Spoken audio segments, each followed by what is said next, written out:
Hey gamers, it's G from the corner, and today we are going to be reviewing the recently released F-Zero 99. Now, I'm a pretty big fan of the F-Zero series, so, imagine my surprise when I tuned into the Nintendo Direct and saw that, yep, F-Zero is back. It's been like 20 years since the last game in the series, and, oh boy, new F-Zero, what could this be? A big next step for the series. Not quite. They kind of just took F-Zero and threw it onto the 99 format of games they've been doing with Pac-Man 99, Tetris 99, and Mario 35. It's interesting that this game has been dropped now. You might remember a few months ago I made a video talking about how Pac-Man 99 was being shut down, and lo and behold, this game releases barely a month before then. So, what is it all about? What does F-Zero in the 99 format play like? Actually, a bit different than you would expect.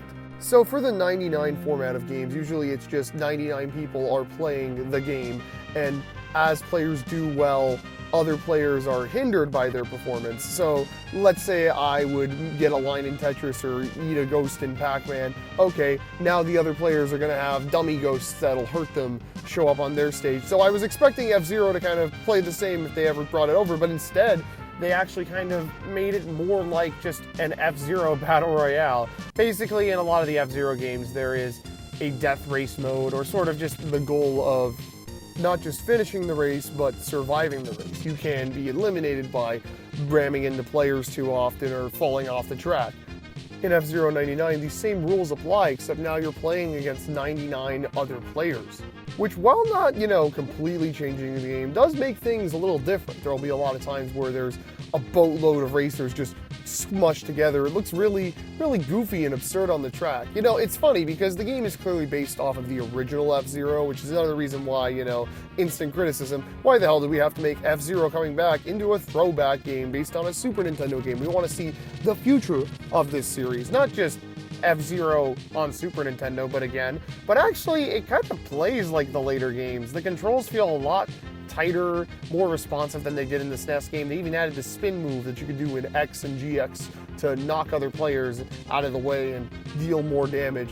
There's also some other new things they've added as well. Now when you bump into racers, you'll get these yellow orbs that fill a meter, and when the meter fills, you can kind of take a sort of high road that, because it only appears to players whose meters are full for a short period of time. It's kind of a shortcut that allows you to bypass most of the mayhem. It's also a bit faster than taking the bottom route.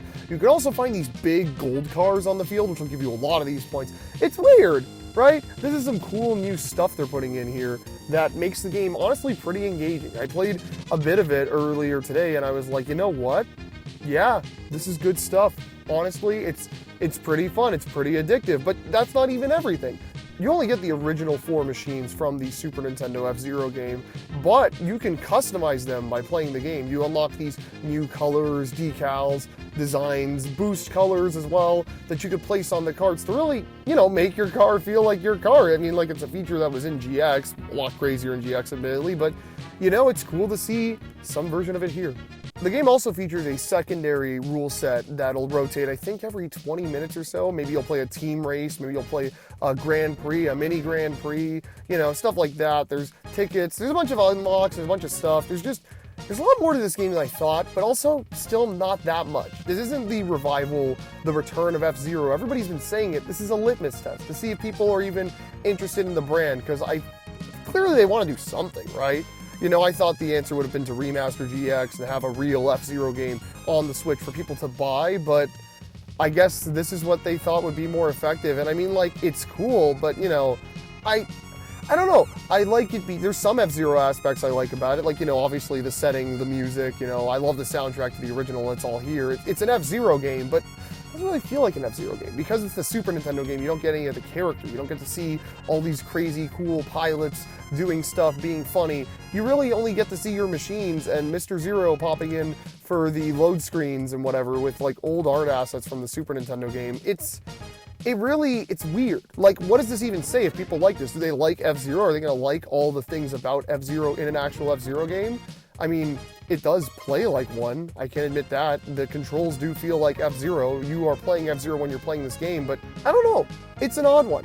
I can't say it's a tough recommendation, though. It's obviously fun. It's free if you're paying for Switch Online, so instant recommend right there. But yeah, I feel really mixed on this one. I mean, it's F-Zero. I've wanted F-Zero back for a long time, but like this? Are we going to get a new F-Zero game soon? I really hope we do. I really hope like this leads to a new F-Zero, probably on the next system at this point. I really don't think there's a lot of steam left in the Switch for an F-Zero, but I mean, you know what? Until then, I'll enjoy this game. Hopefully they have some post-launch support planned. I can tell they at least are going to add things to the game because not all the tracks from the Super Nintendo game are here, and you can see that those tracks are clearly supposed to be in the game because if you go into the practice mode, it says coming soon over a bunch of them. So that's cool.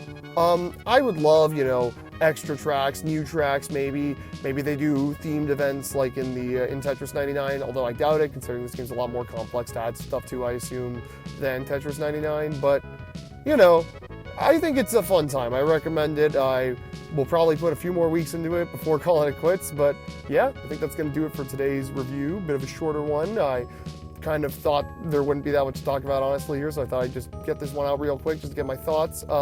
Yeah, keep yourselves cornered for more very, very soon, and I will see you guys on the next one. Later.